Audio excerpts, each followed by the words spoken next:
Hi, everybody. Thanks for inviting me to come and talk here. Unlike the eminent speakers here, I don't have a success story of 20, 30 years or something that I can stand up here. In fact, I see in the audience a lot of people who I take inspiration from and have so many questions to ask. But when Parag Bhai said that you can share your journey and your experiences so far, even the failures and what you've learned from them, I thought maybe that I can do. I've not really been at a point where I've had to answer the question, because from when our business my dad, through his career, they started H. Deepak in 1996. By 2001, I was through my school, and seeing my dad and uncle work very, very hard and seeing the company grow very successfully, I was desperate to join them and help them. So I don't think so I ever even reached a point or a question that, should I not? I was dying to. And a lot of learnings or journeys after that may not really fit in the league of legacy or break free. And like you said, I don't even know the difference so much. But what I can do today is share some of those experiences in the last 5-7 years in trying to take forward the legacy of H. Deepak in as true and honest manner that I tried to do. And those learnings are not just things that I can say at the age, at my age and with 4, 5 years, 7 years of experience, things that I've, learned, but it's more learnings that I've got from my father, uncle, from other people that I've tried to put into practice and see, how it really, really is outside of school and when you really, really join and take a business forward. One of the first learnings or the first realization that actually has helped me over the last 5-7 years in doing different things is actually, when you put the topic, I started, the question to ask is, what really is a legacy? And what are you inheriting? Because before I joined the business, and I used to have a lot of conversations with my dad, and what was I inheriting? I could be inheriting a very solid princess cut business, or money, or wealth, or assets. But somewhere along the line, when you look at especially in our community, if you look at any family history, there's a cycle of money where, it comes, goes. Same in mine, I think some generations back, there was a lot of money, then less money, then a lot of money. And somewhere that realization was there that you don't really inherit that. And do you even inherit a business? Because today, of all things, business models come with a shelf life. Yeah. So even as if you have set up the business, you will have to find ways to reinvent it. So the question for a second generation person to really inherit a business, well, yeah, maybe the business will run past its shelf life. So what are you inheriting? And I think for me as a student of business, I used to try to look at what makes my father successful. And if I can get that recipe, that's the legacy that I want to inherit. Then irrespective of what I do in the diamond business or even outside, that's the legacy that I think I would like to inherit and try to take forward. A lot of people sitting here might wonder that they may not have successful family businesses or inspiring, generations. But legacy is not something that you only you can get from your own family, because my father always tells me about when he started his career, he learned so much from Arun Kaka and Harshad Kaka, and that spirit is what he's tried to take in his own business. So I think that is the one factor that has helped me try to learn as much as possible as I can and understand the soul or the DNA of what success my previous generations have got.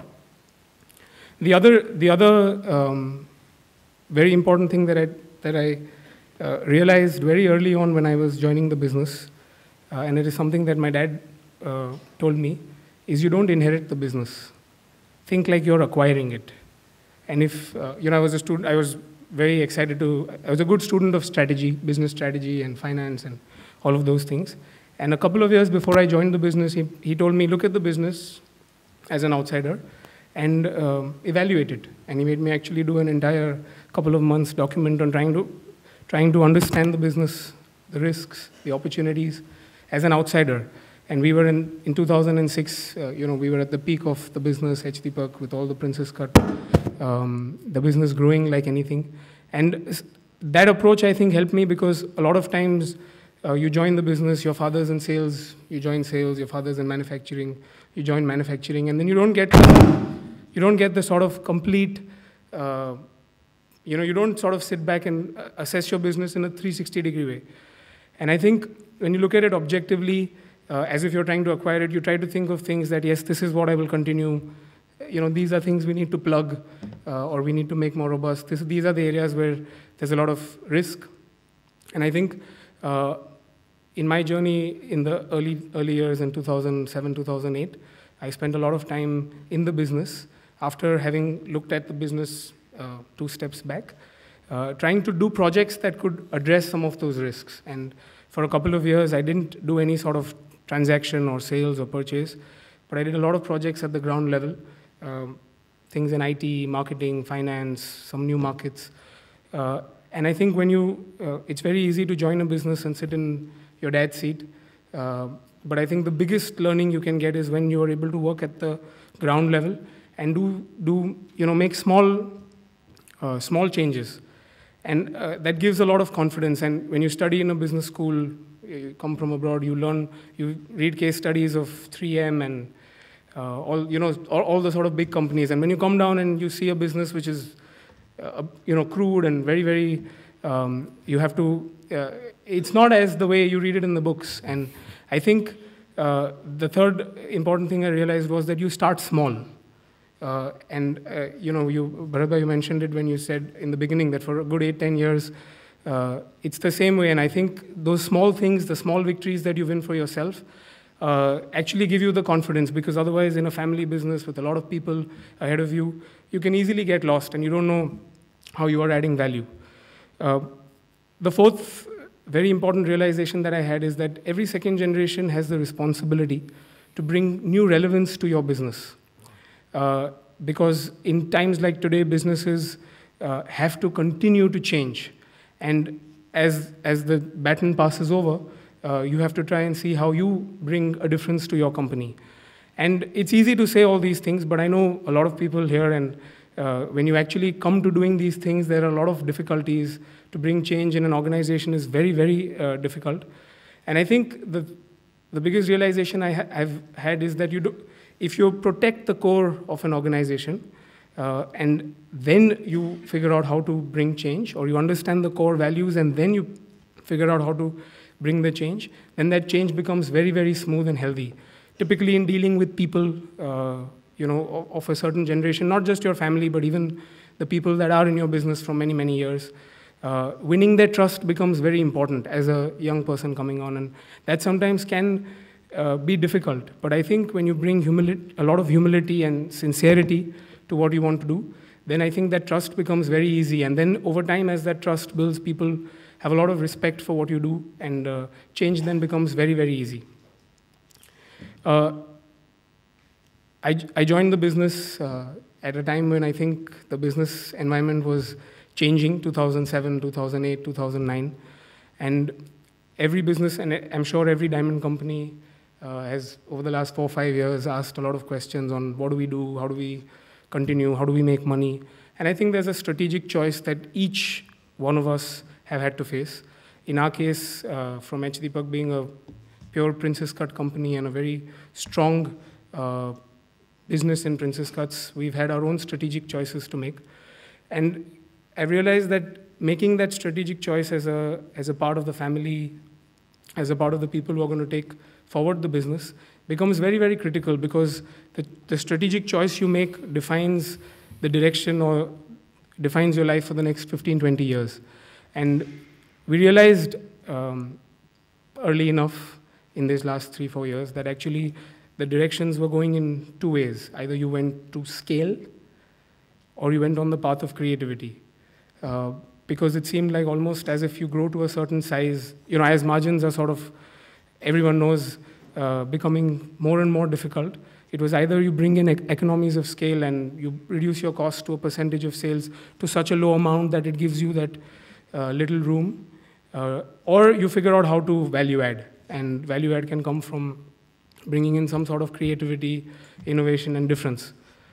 And as a person who is inheriting the business, so to say, and taking it forward, and with my dad and uncle, we knew what our strengths were, and that strategic choice you have to make, which is true for yourself. There is no right or wrong. And we kind of are trying to adopt a model which my dad calls like the banyan tree, where instead of growing vertically, you grow horizontally. And keeping the core of the organization, you build pockets around that, which actually make the core very, very strong. And so my job over the last 3, 4, 5 years has been to work on a few projects, opportunities downward to my business as a downward integration, forward integration to my business. We set up a joint venture with the KB Shah family in jewelry and are trying a few dabbles and trying to find pockets of business or gaps or opportunities in the market which we can take up and add value. I also happen to, we were running a technology business just as a side thing before that time, and I started getting involved. It's a business in 3D printing called Imaginarium, and it's been one of the more exciting, fun things that I've also done in the side outside of the diamond business, and it's growing a fair bit now, and we moved into medical, and we deal with some 35, 40 industries. And so we picked up a few businesses around our core business, and I've been working on those. In some of those, over the last 2, 3 years, my active work life has been in developing some of those new entities. And there are a few learnings that I've had in doing so. The first, most important one I had was that when you start something, you have to put startup thinking. Because otherwise, if you think like a big company, the choices are very easy, but they don't really do well for the company that you've started, because you almost have to go down to not looking at the extra support that you have and the extra resources that you have. They say constraints breeds creativity. And I think building those constraints in an organization become very critical when that 1 lakh also should pinch you. Otherwise, in a big business, you make a decision of 30, 40 lakhs without even thinking, or a crore even without thinking. And for me, the last 2, 3 years, I've tried to think like a startup or like an entrepreneur, trying to build some of these ventures, some successfully, some in the process. And it's made me realize that when the previous generations or a lot of the people that I see here who actually at the ground level started businesses, how you make that extra effort for the smallest of things. And that only brings efficiency, because otherwise you make decisions that are, you can easily make. But for that company to be successful, you have to push yourself very, very, very, very hard and not let even 1 lakh or 50,000 be wrongly spent. And the other thing I've learned in a lot of the new attempts or dabbles that we're trying to do, especially if you're trying to do something creative and different, is that when you start, you pretty much know what you don't want to be, but you don't know what you want to be. And so you have to give yourself the time and space to fail fast, learn, and keep it going. We've been dabbling at trying to do some different things in retail, in jewelry, in 3D printing, a lot of things that we don't really necessarily understand as a core competency. But I've realized that the importance of learning and failing fast is very, very, very, very critical. The third thing that I'm realizing now as a second generation person is that the times are changing. And for any organization to be successful today, creating a culture of creativity and innovation in an organization are very, very, very important. Especially the kind of businesses that we now need to do and the kind of people that are coming in. People don't work for money. I mean, at a certain section, yes, where their material needs are there, and if you're talking about very low at the bottom of your organization workers, but even in that, it's changing.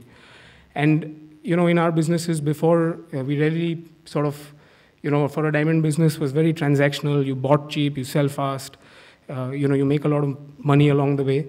But today I've realized that when you set up something new to attract the right talent and create freedom breeds creativity, and these are things that in an organization typically structured as a family business with a, with a hero or an inspiration running that company. Most decisions are taken at the top. There are followers who just end up sort of, executing that vision. But in today's day and age, the best you can be is a platform, and where you get people and get them to live their dreams through your platform. And for me, coming into a traditional diamond business and moving forwards in some of the more creative areas, this has been the biggest shift of learning in terms of dealing with people, because it's very instinctive where you give instructions, and this is, in the diamond business, the art, you'll say, Anam karile, or, cut it like this, or this is assorted like this, or this is the sample. But when you're doing something in retail, or when you're doing something in a technology business, you really don't know half the things. And I think getting good people, giving them the freedom, and creating a culture which is open, where people can make mistakes, I think is very, very critical.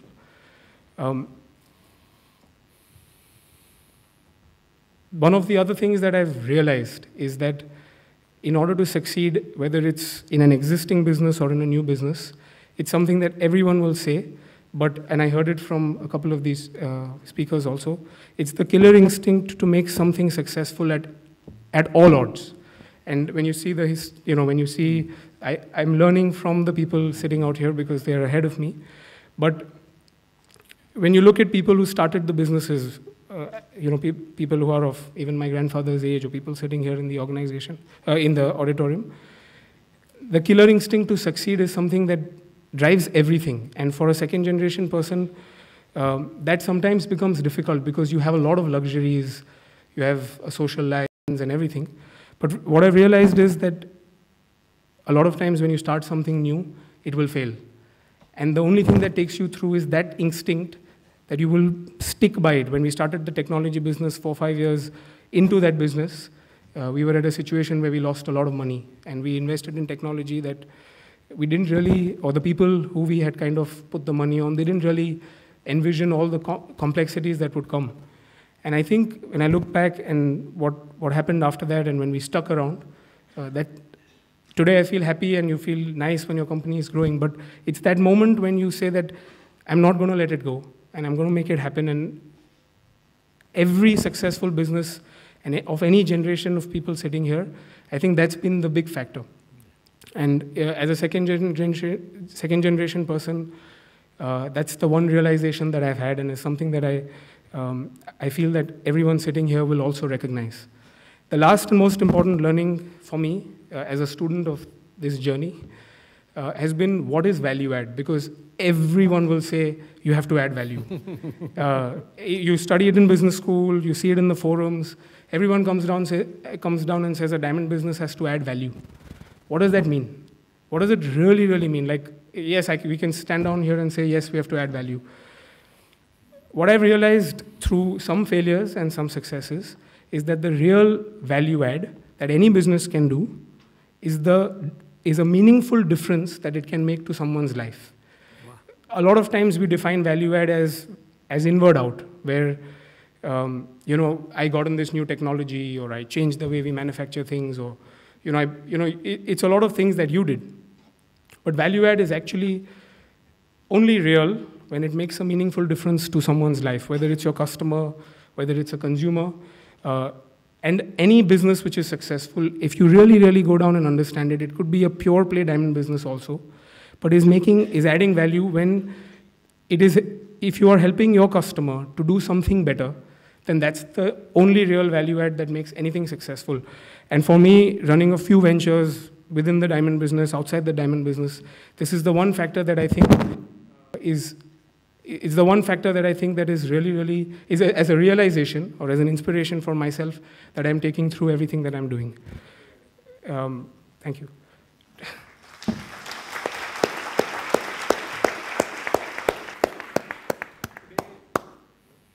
Hello? Yeah. Today, a lot of the businesses that we have set up around the core business are in different phases, some successful, some trying to be successful.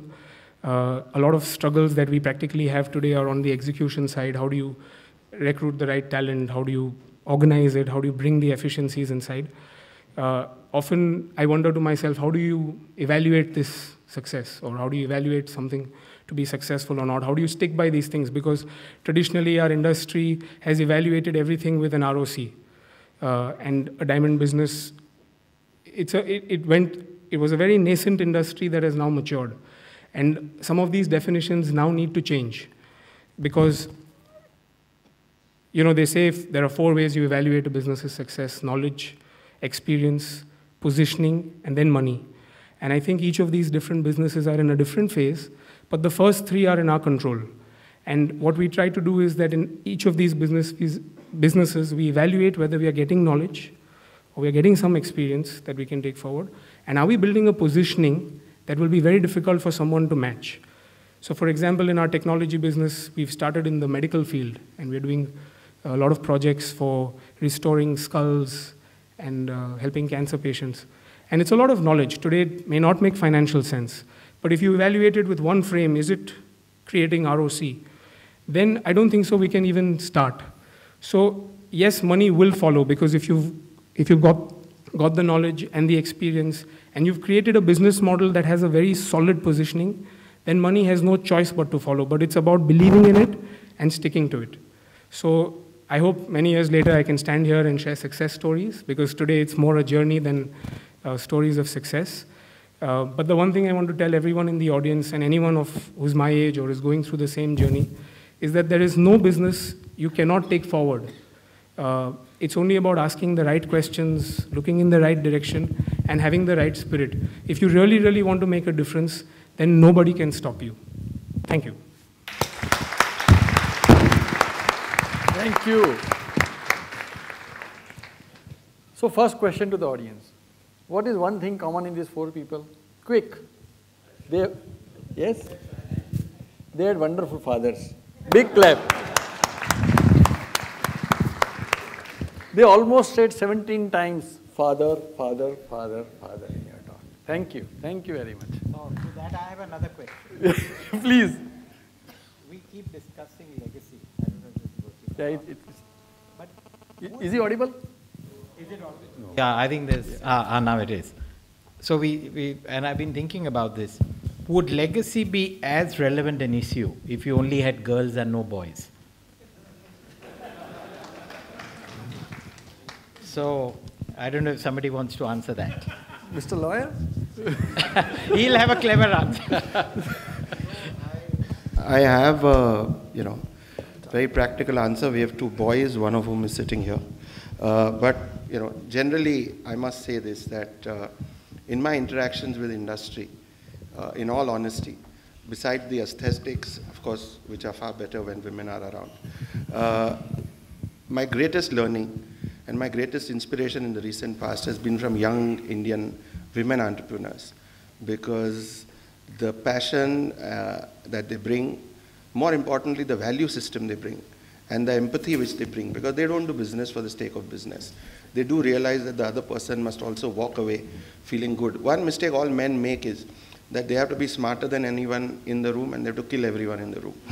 Women have the empathy and the intelligence to allow people to walk away with their dignity. It's a very, very important skill set. Beautiful.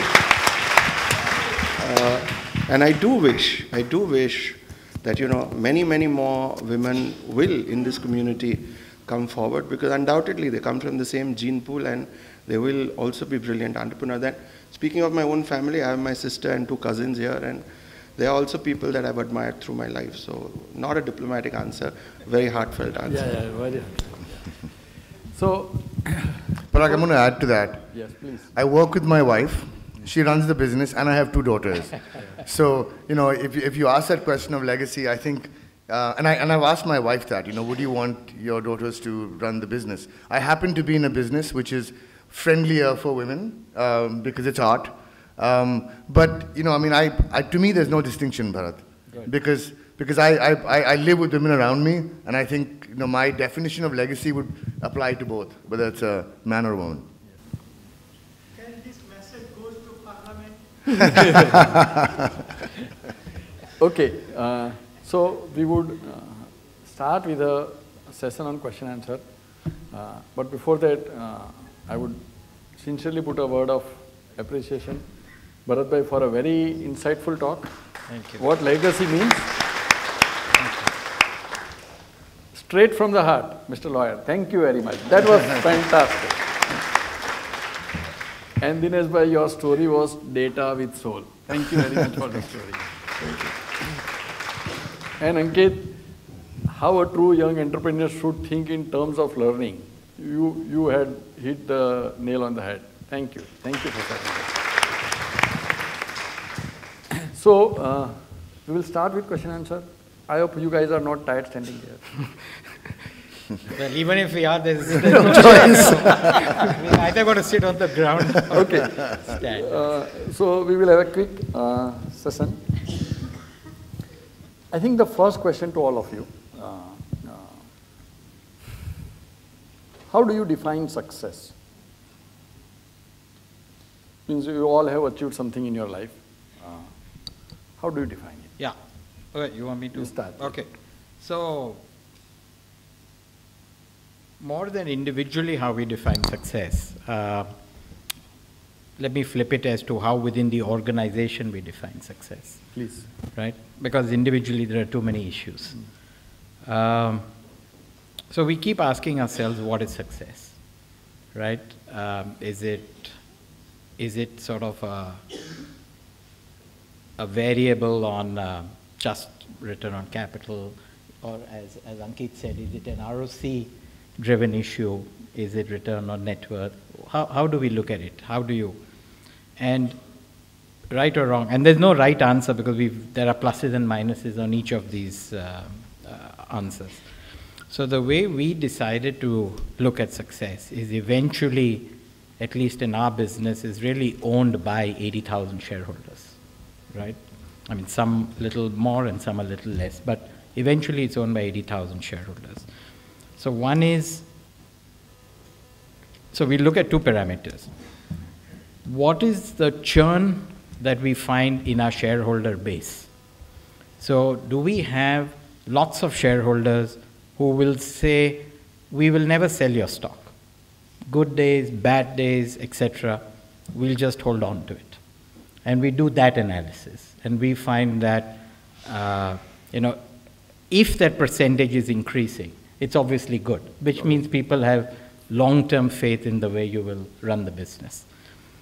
And the other way we look at it, of course, is more financially driven, which is what is the total return, as it were, that you have provided over a long period of time to your shareholder base, right? So we don't look at return on net worth, we don't look at profits, because profits is just an accounting entry. It has really of no relevance. If you go deep into what is profit, you'll never be able to compare two annual reports. And this I'm willing to bet with anyone. Mm-hmm. You can never compare two annual reports, same industry. So profits is of no relevance. So then we just look at the return on to the eventual shareholder, right, over a meaningful period of time. But we are now changing it further, where we want to define success, and this has actually been driven by the CSR work that has now become mandatory for corporates, is how best can we deploy the capital that is available to us, and how many underprivileged children can we really impact through profits. So our success going forward will be determined a lot more by how many lives we will help influence in future, but through profit. So we'll just define what's the right word? We'll just define the meaning of the word profit. Yes, Ron bhai. Yeah, winning the case. Yeah, winning the case. Because today is a little more philosophical. So for me, personally, and I'm not going to talk of institution, but I think success is really correlated to happiness. And if I had to look at success today, I would measure it in terms of, how much happiness have I created for the people in my organization, for clients, which is a very high threshold because after they pay you fees, they're not normally happy. But how much happiness have you created there? How much happiness have you created at large in society? And finally, of course, to all of us in a very selfish way, how much happiness have I created for myself? If the sum total of that happiness is significant, then on a daily basis, I would say I'm successful. If only some of those constituents are happy, I don't think I would perceive myself as a success. Beautiful. I was about to say what Rohan was going to say. It's about happiness. But then I thought about it when you were speaking. And I think the definition of success is never a finite thing. It's always changing. So, success to me when my business is not doing well is to make money. When it is doing well, probably happiness. So I think that definition of success is always changing. And I think, that's the beauty of a journey of life. That, that success, your definition of success changes as you go through different phases. As an entrepreneur or running a family business, I think there's always a time when you can always find one adjective for success which defines that moment. Yes. But I think for me, it's always changing. Yeah. But at the core of it, I would agree with Rohan, it's probably happiness. Yes. So I would agree with you. Okay. I think I may be the wrong person to answer this question, but from where I stand, I think if you can make a meaningful difference to an industry, society, people, consumers, in a sustainable way, then I would say that's success. Beautiful. So I would now start with a question to Rohan Bhai, because it is a hypothetical, and I don't want to be rebutted, so I start with you. Of course, they all will have to answer. So if money was not an object on this earth, how would you have spent your time?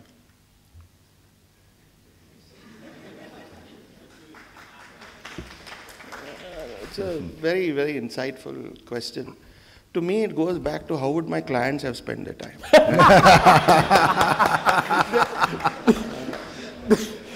And, however they pursued their time, whatever problems I had, I would have been around for those. And whatever was then the currency of wealth, we as lawyers would have found a way to get there. So the situation is, honestly, if what I said a few minutes earlier, if money wasn't there, I do honestly believe that, my happiness might have been higher. So, can I say that you would still be a lawyer? Actually, I had very few options in life. I have no other talents. Great. I got the answer. Yes, Bharat, can you start now? Well, you said if it was not on Earth, Uh-huh. so then we'd have to look for it in outer space, I suspect. That's businessman. But no, but jokes apart, I'm sure we have 4 people here and lots of people in the audience. I don't think money is the motivator, because beyond the point, I think it's important up to a point. Yes. Right? Because it provides us all a decent lifestyle. And as I think one of the panelists said, it gives you optionality. Yes. When you have money. If you don't have money, your options get a bit hemmed in. So with that, you have optionality. But I don't think, I'll speak for myself, Rohan has just spoken, and I'd agree with what he says, that I think we all do this beyond, not just for money. Yes. Right? And therefore, so long as we enjoy what we are doing, I suspect we'll all be doing the same thing, whether money was there, not there. I think we'd still do the same things. Yeah, but this is what I feel. Money actually clouds our vision about what actually we want to do in life. I'm not convinced on that. I'll tell you why. Because we always believe that. I'll tell you why. Because people typically tend to associate money with capitalism and bad use of the money. So a lot depends on what you do with the money. Yes. Right? Yes. And there have been great success stories where people have created huge chunks of money, but they've used it sensibly to give back. Right? And therefore, because everybody is not going to make an equal amount of money. Some people will be making more money and some will make less. And some will make no money. So long as money flows for appropriate causes, making money is not a bad thing. Yeah. Because if everybody took the view that what's the point of making money, you would just not get an upliftment of society in so many aspects. So it's what you do with the money that is far more relevant than whether you make it or don't make it. Yes. So. May I just interrupt and just take a minute? On reflection, and I'd never thought on this question before, but on reflection, one of the things which I think is important, and I think the other speakers will probably allude to this, is the question to me is, have we made money too influential a factor of success and happiness? Have we given money far more weightage than it actually historically should have deserved? Yes. I think it's a good question to hold. Yeah. Yes. I think in my case, I don't think anything would have been different. I would still be building Saffron Art. Wow. I don't think it would make. Oh, I would buy that 12-seater plane though.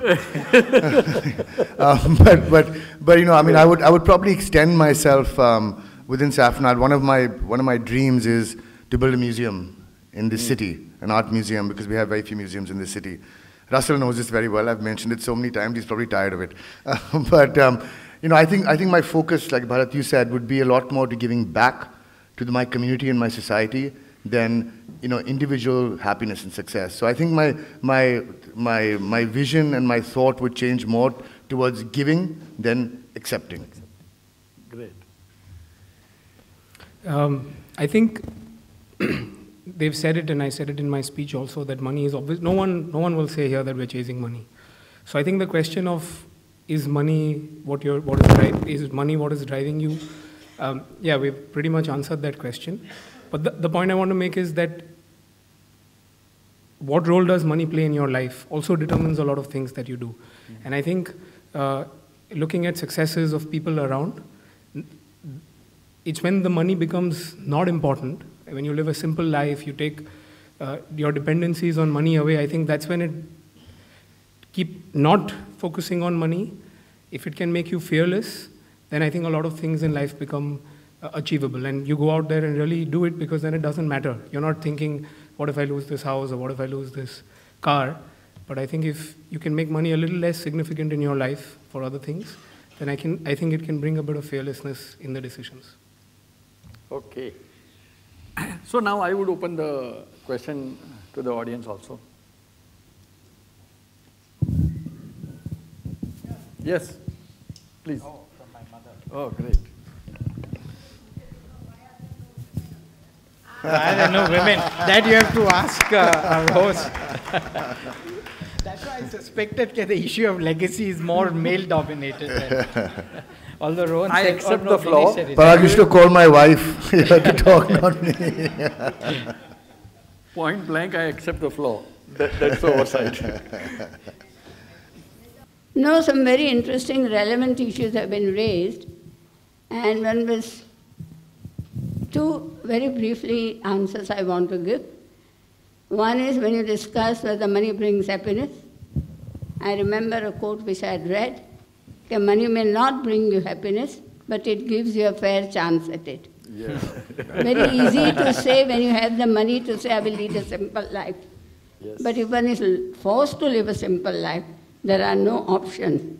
Then I don't know how many of them would prefer that. Second. And just a little briefly, okay, the mindset of the men has to change. Today the sex roles are decided from the time the children are born. The girl is sent to the kitchen and the boy is sent for doing the business. It should change. It will all depend upon who is better qualified to run the business, so the legacy can go to the son as well as to the man, and not necessarily the daughter, I very often argue, has to go and stay with the husband. Husband can also come and stay. Many things have got to change. Thank you. So congratulations to all speakers, wonderful anecdotes and experiences. My question is really open to anyone that would like to share their insights. In terms of succession in businesses, and we've got businesses here, first generation, startup, multi-generation. What is your opinion on whether a business should be taken forward for the next generation or for the next best leader, even if that means that that may not be a family member. Yeah, well, I think I answered that when I spoke. You did mention that the Sheth name is well, not... I said, for me, the legacy is more the institution. So, how best can the institution survive? And now whether you'll obviously, there's going to be a natural bias for a member of the family, but everything being equal. So the important thing is everything being equal, there'll be a natural bias, and that's reasonable. Because there is, you've got a lot of personal equity in the business. But if everything was not equal, then I suspect it would weigh in favor of the best person to take it forward.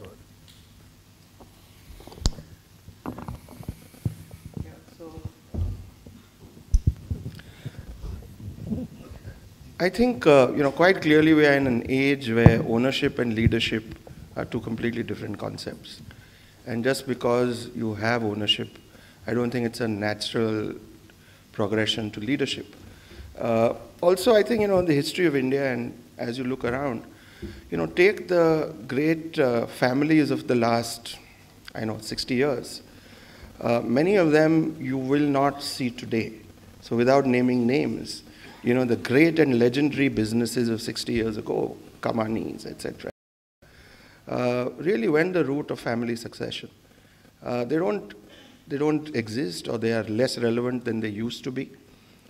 And then, on the other hand, you look at an L&T or whatever, and you see a different sort of institutional legacy which sort of goes forward. So it isn't that your family will not have the best leader. The question is, do you have the wisdom to know that difference? Yeah. I guess in my case, I've already made that decision because I've stepped back from the business at a much younger age, and we've hired a new CEO.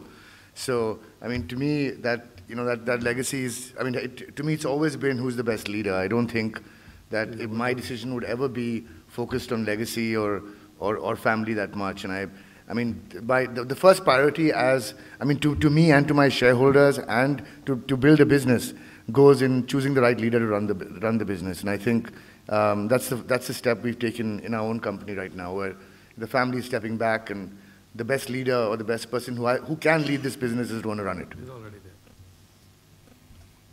there. I think, Rajiv Bhai, that the answer to that question is different for different types of businesses.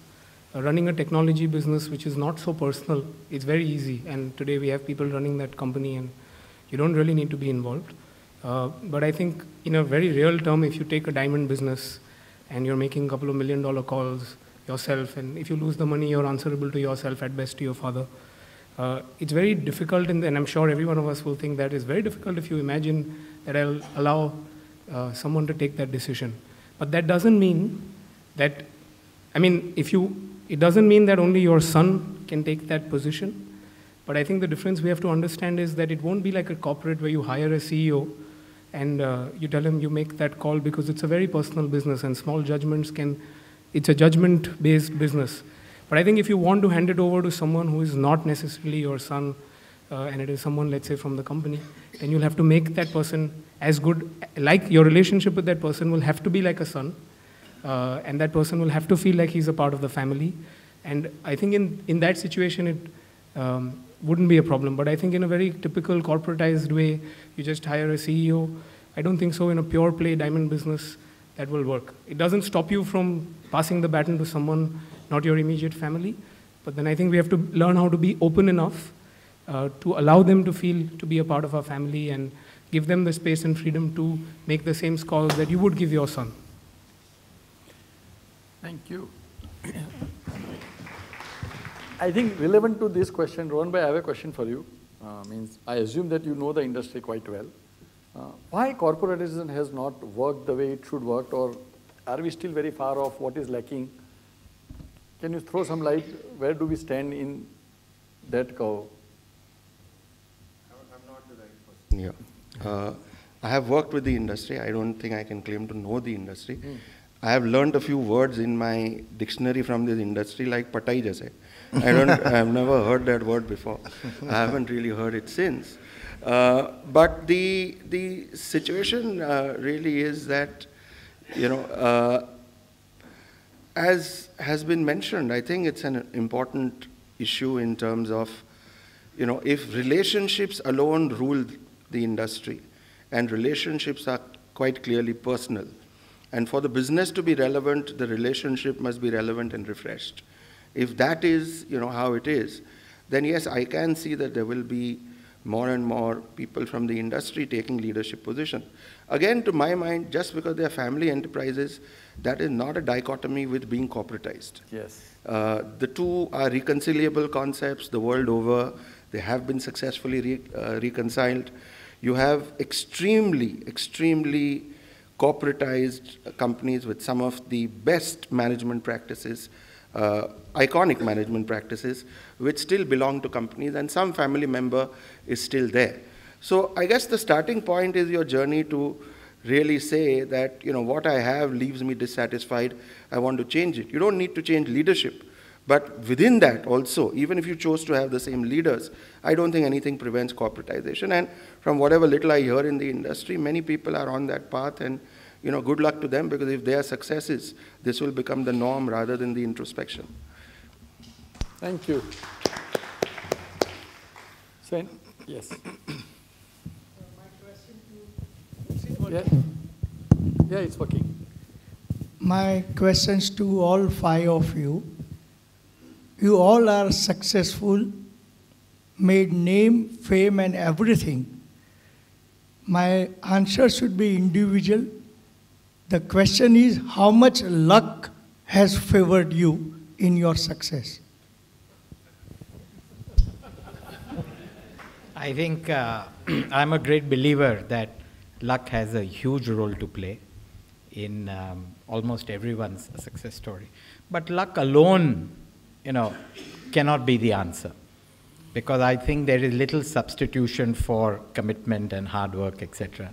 And Arun Bhai, I know how hard you have worked to bring up the Rosy Blue Group to where it is today.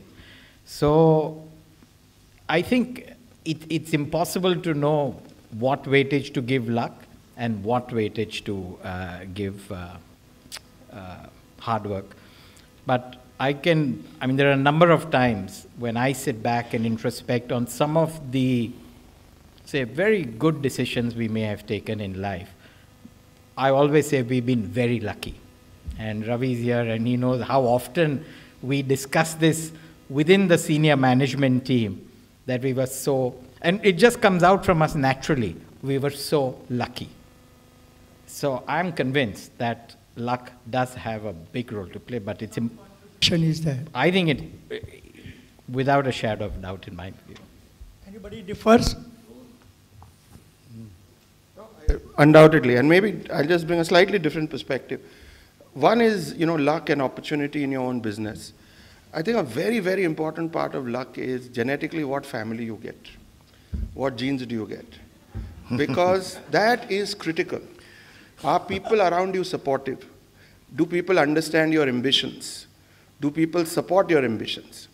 And, a lot of people support very well in success. How they support you in failure is invaluable.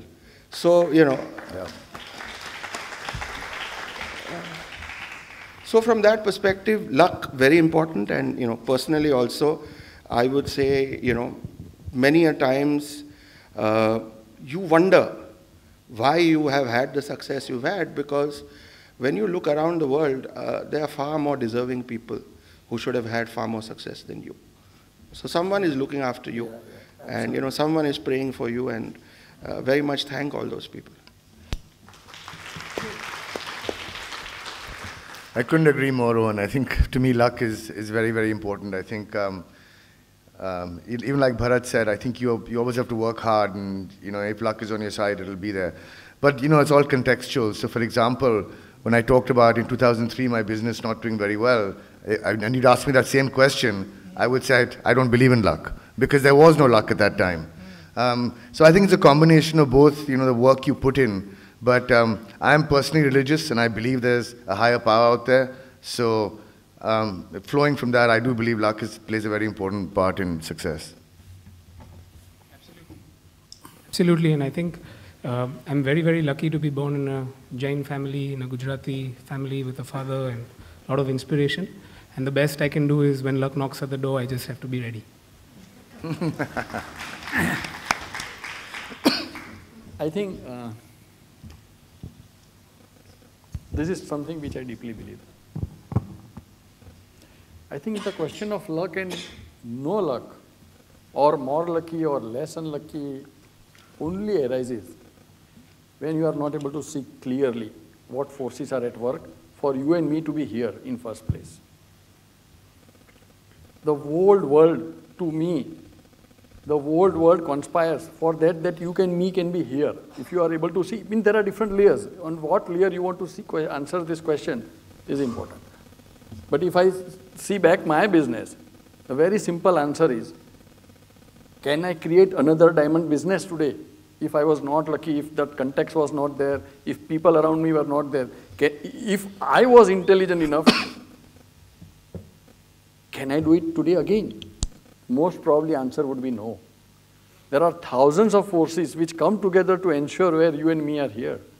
One meal what comes to us, the whole world is working for it. Where is the question of luck and not luck? It is very superficial to believe that I have created it. Probably that is a very, very superficial level of answer. Yeah, hi. I have a question out here. Oh, great. For all the panelists. The question is, your fathers had a very important role to play in your life, from what we understand. So I would like to understand whether constructive or could be destructive. Like, let me use the term because, so that, many younger generations also here, so they would like to understand whether the father is playing a constructive role or an obstructive role in developing of the personality. So going forward, how would you rate yourself as a father, and what would you try to do? Legacy you will be only able to pass on if you have passed on the right kind of values, which you feel your child you would like him to imbibe or her to imbibe, whatever. So going forward, you think your fathers did the right role, and going forward, would you continue the same way, or it could be a different approach?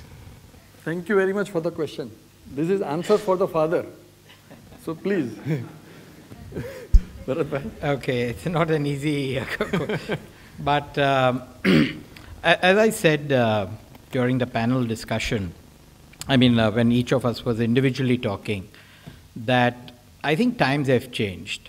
And therefore, generation to generation, our approach as parents need to change. I think, if you go back to, let's say, 2 generations ago, they would have, the grandparents would have had a different approach. My parents would have had a different approach. And I suspect that we need to have a different approach. And the next generation might have an even different approach. So we need to, I don't think it's right to even compare whether the generation before us made the right decisions in the way we chose between legacy or breakout, or the kind of decisions that we may take for the next generation in legacy or breakout. I think, I'm pretty convinced, because I passionately believe again in the issue that you've got to give people freedom of choice. And so long as there's freedom of choice, I don't think it makes any sense to put any level of pressure on any child today or the next generation that, look, you must do this, or you must continue the legacy of a business that has been owned in the family for X number of years. Because if the child, or if the person in question is not going to enjoy what he or she is doing, at some point it'll destroy value rather than enhance value, and it won't sustain. So I just am a believer, you've got to give people that option. You've got to give them the pros and the cons of each of the options as best you can. So you explain it, and thereafter leave it to them to decide.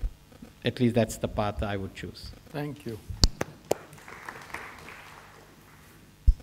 So I can only comment on the only father relationship which I know, which is my father. And all I would say is that, I'm just blessed because at every decision and every stage, I've had unconditional support and encouragement. So, I think that is one approach. What sort of a father am I is obviously not a question that I can successfully answer. I can just anecdotally tell you that once when we were on a long drive, somebody was asking my son, Papa game ke mummy? So he said, mummy. And then I came 42nd just after pav bhaji. So Papa game ke pav bhaji, he said, okay, Papa, maybe Papa. So obviously I haven't done a very great job. But I have very good sons, so that makes up for the deficiency. Wow. So the situation for me is, can I be as supportive and encouraging? I would like to. I try to. I don't know if I succeed. The other thing is, I think your parents' relationship is the only unconditional one. So they are the only people who are going to tell you when you get it wrong, and it's important to listen. Even to reject, but to listen, because it's very, very important you do listen. And I think in the new generation, that has to be much more a conversation between friends than between a father and a son, because you can't really lay down the law and be as authoritative as, maybe one generation before. But it's a very necessary conversation. And taking a lead and inspired by the wonderful lady in the audience, who I believe is Bharat Bhai's mother, I do believe that, the very important question is also, what role does your mother play? And I'm a firm believer that mothers who dream wonderful dreams for their children really achieve children who achieve a lot. And I think if you have that influence in your childhood, all our mothers want us to be hugely successful. But when you have that belief in your childhood and that confidence in your childhood, you look at the world in a little different way.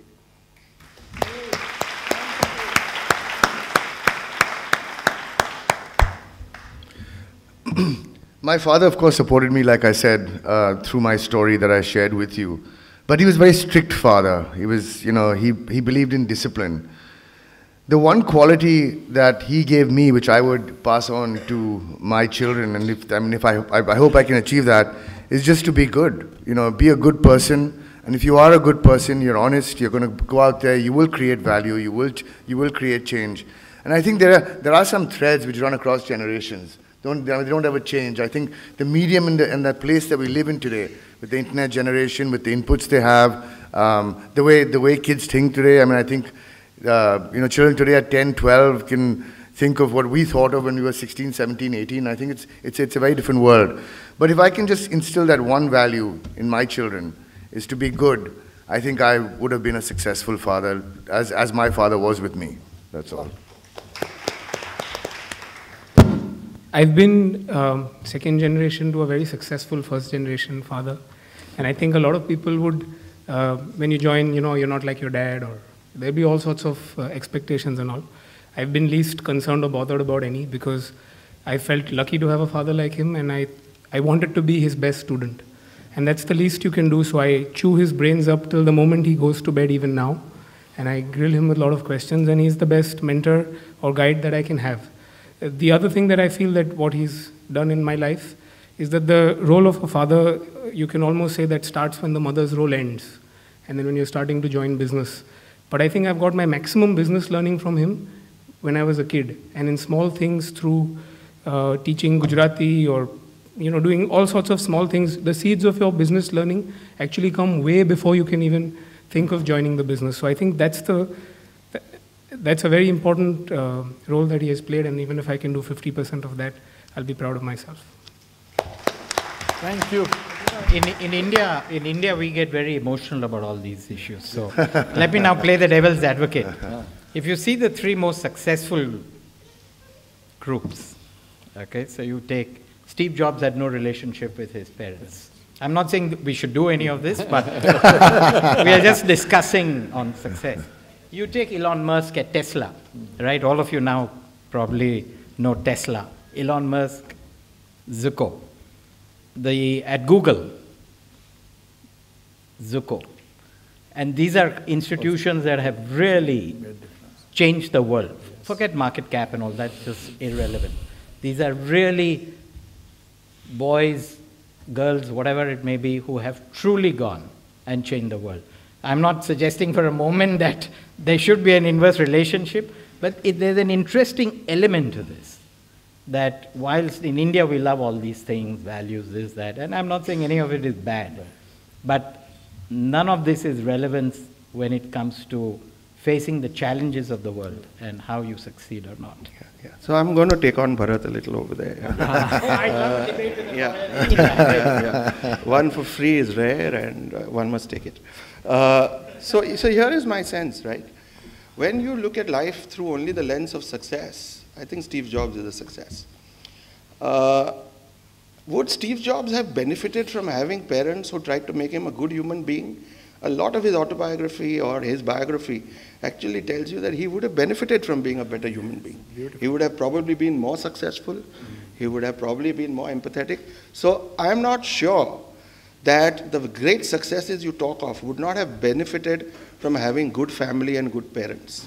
The fact that not everyone who has a great parent is very successful is also true.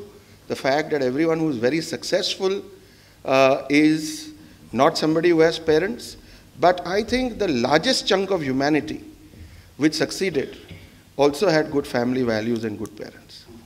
Yes. We'll agree to differ on this one. Are you using an Apple product by any chance?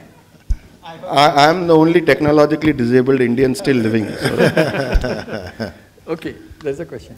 Hello everybody. My main question is for related to diamond industry people. Like we youths right now think that because of the current scenario that's happening in the market, we are confused what to do. We think twice whether we should join or not. So could you please help me saying that should we continue the legacy or not? This for the diamond. Ankit. Oh, people on this stage. I think the whole event was an answer.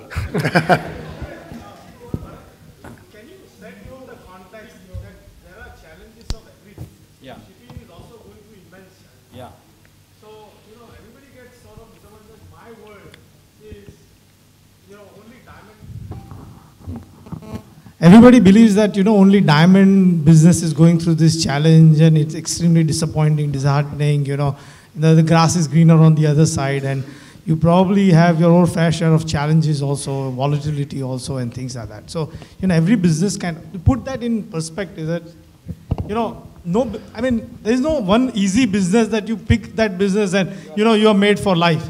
So, how... What you say is right. We discussed this yesterday. We had, you remember you and me were going to meet yesterday, and I said, we've got a whole day meeting if you recollect. And this is what we discussed yesterday at a senior management level in Great Eastern, that we always say, oh, this is doing well and that is doing well and our business is finished. But no business is ever finished. This is all hogwash in my opinion, that businesses get finished and wiped out and all. There could be some structural issues, right? And you've got to face those. Because every time something is finished, it gives you an opportunity as well. So let's say that we saw in the 1980s, which is the phase that when I joined the business, people said shipping will never do well again. But those who took a counter-cyclical approach and invested then just became significantly successful. And I'm sure that in every business, you get that opportunity. So today, take shale gas. Many of you may be familiar with shale. And crude oil prices are crushed. Commodity prices are all going through big challenges, right? At some point, it'll become a great buy. And for those who have been waiting on the sideline to invest or double the bet in that business, your pricing points will get cheaper and cheaper. So in India today, we talk, I don't think the diamond business is facing any of the challenges, say, that the infrastructure sector is facing or the power sector is facing. At least when I read the names of the top defaulters in the banking system, I'm not seeing any big diamond guy with 100,000 crores in default. But there are many industries there where, and we don't want to take names, but so lots of businesses will face challenges. The important thing, as I think one of the panelists said, is how do we ride the challenge, right? And then and therefore I'm a great believer in, and again, let me just corporatize the discussion a little because there's more, is so long as you have the capability to not only ride the difficult period, but to try and capitalize it, because at some point the pricing point will be right to re-enter. And so long as you show that level of patience, now that may be 2 years, it may be 5 years, it may be 10 years. And that's the challenge. Okay, do we have the patience in us to wait for the next cyclical upturn? And I think as surely as night follows day, markets turn. And when they turn, nobody knows. But they do turn. Yes. And that's all. Beautiful. Yes. Sanjay bhai. Parag bhai, I'd like to answer that question. Yeah, please. I think if you historically look at any industries, like Bharat bhai said, the best businesses are born out of some of the most turbulent times. And I think if you look really hard enough, there are enough opportunities even today. You might just not, it might not be the standard place where you go and look at, but I think today I see so many opportunities, even in the diamond business, where you can figure out ways to do it in a very decent, solid, profitable way. But there are enough opportunities if you look. There are enough opportunities. I'm fiddling with a few opportunities within the industry and outside, and I can tell you there are opportunities everywhere. It's just, when you ask yourself the question, what can I be very, very good at? And what is that core competency that I can bring that can make it difficult for someone to copy? You pick from the world of opportunities the one that you feel within or outside. But I can assure you that this is in fact when times become tough, it becomes easiest sometimes to pursue new opportunities. So if you look hard enough, you will find them. Thank you. So we have a last question, Sanjay bhai. We talked about making money, spending money, but I'm afraid in this era, probably the means to get the end are important, or it has gone with the new era. In 60s, 70s, where honesty, integrity, moral values were important, and today probably it has gone with the era, or do you think that it plays an important part also in the life to make money? Or it is no more important? I think it's very relevant, and I'll tell you, I'm seeing some changes. I'll give you a good comparison to do. If you just take the top 20 listed stocks 10 years ago, and you take the top 20 listed stocks today, with the exception of a couple, and again, no names, but with the exception of couple in the top 20, none of it is got politically created. It's got created through lots of hard work, luck, whatever it is. But the top 20 companies, the whole change that I have seen, I think has really convinced me that at least in India, the era or the period where political largesse, let's not cross any Lakshman Rekha. I'm told that some of this is going to be on YouTube. So I think that is going to change, number one. Number two, I think a lot of the new business creations luckily do not even need politics. So you see all these Flipkarts of the world or Snapdeals of the world, or they're not going to need political intervention. They're not going to need manipulation, right? They're just going to need some young kid, boy, girl, whatever it is, in their teens now, creating the next Fortune 500 company. And as a lot of people say, there's a very high probability that some of this will come from India. We've seen Indians in leadership positions in many of these technology companies.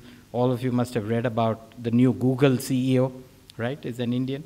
So I think the whole way the business is going to change, or the opportunities, the new opportunities in business are just going to be very different, and hence I don't believe will require some of the past practices. I don't think that's going to help. No, there are so many examples. Again, I request that you see the top 20. There are only 2 or 3 that have in that list that may have grown by whatever. But 16 or 17 or 18 out of those have not, they've all grown just through. I agree that, the ethical compass of any business, I think, is critical. In terms not of short-term success. If you want to make the money and run, then it doesn't matter. But if you want to build a business which lasts, it does. Let me share an insight of one of our very major fund clients, one of the most major funds in the world. They approach every business that they look at from many lenses, but one of them is to divide them between what they call innovation and influence. If a business exists because of influence, that is, somebody knows somebody, then from their perspective, that business is a high-risk business. If it exists because of innovation, good practices, a good culture, then from their perspective, that is a far more investable business. So I think this approach, which Bharat spoke of separately to say, look at the top 20, maybe only 2 or 3 are dependent on a political largesse or whatever. I think this is going to be relevant, over a period of time. Certainly, that businesses which are more ethical have a far better chance to survive and have a far better chance to attract the right sort of talent and money. And when I was talking to the head of that fund, he said, Rohan, the test is, where do you want your son to train? If you want him to train in a business, will you send him to an ethical business or a non-ethical business? And he says, what you do for your son is what you do for your shareholders' money.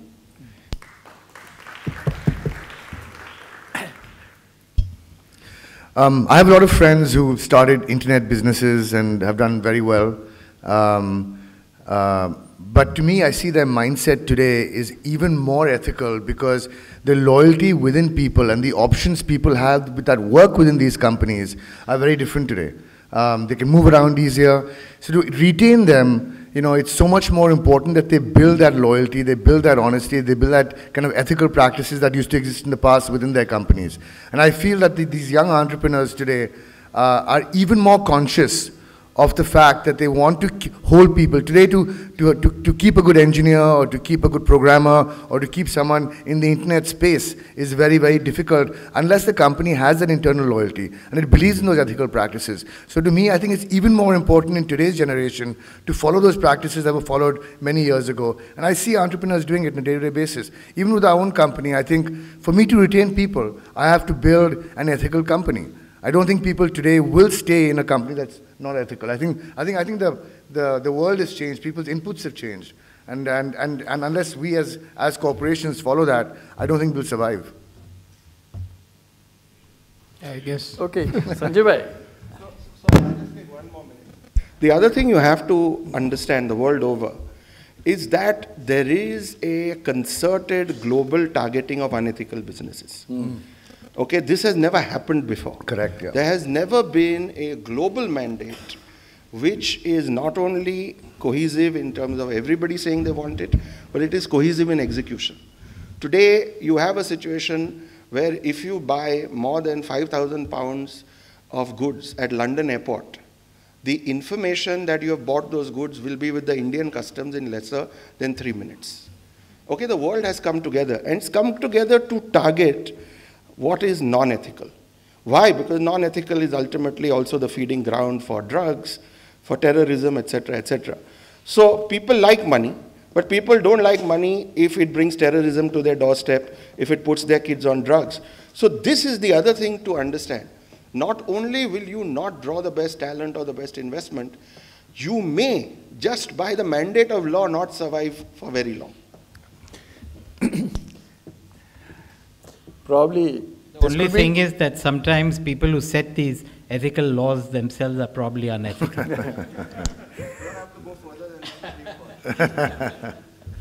But I mean, this could be a platform, this could be the subject for this platform, who knows, whenever time is ripened. But to me, means and ends are two different things. It is this mind which creates this duality. As simple as that. They are one. As simple as that. Thank you very much. Thank you. Can you have a big round of clap for them?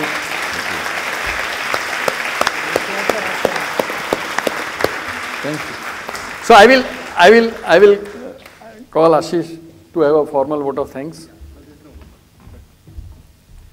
We'll finish this exactly in 3 minutes, and you can time it for me. Could I have Rajiv to give a small token of appreciation to our panelists, please? There is a feedback form given to you. Please do fill up and give at the end when you leave. Could we have Bharat Bhai? Could we have a round of applause for Bharat Bhai, please?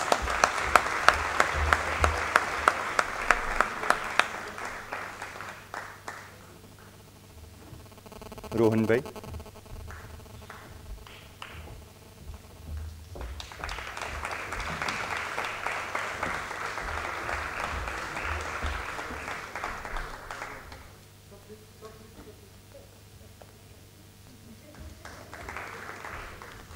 Dinesh.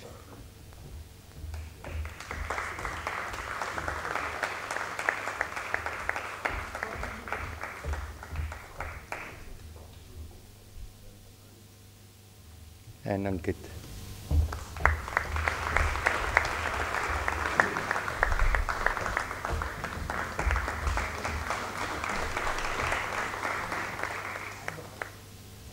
As always, YouTube of this program would be uploaded in about 3 days. The last thing, and a very sad part,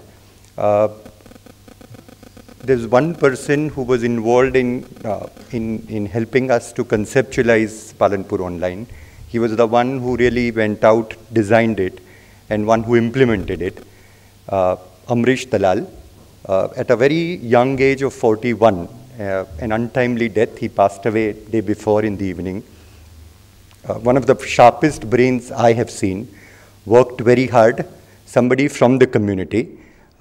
His mother, Shobna Ben, late Shobna Ben, was daughter of Bagmal Bhai Parekh.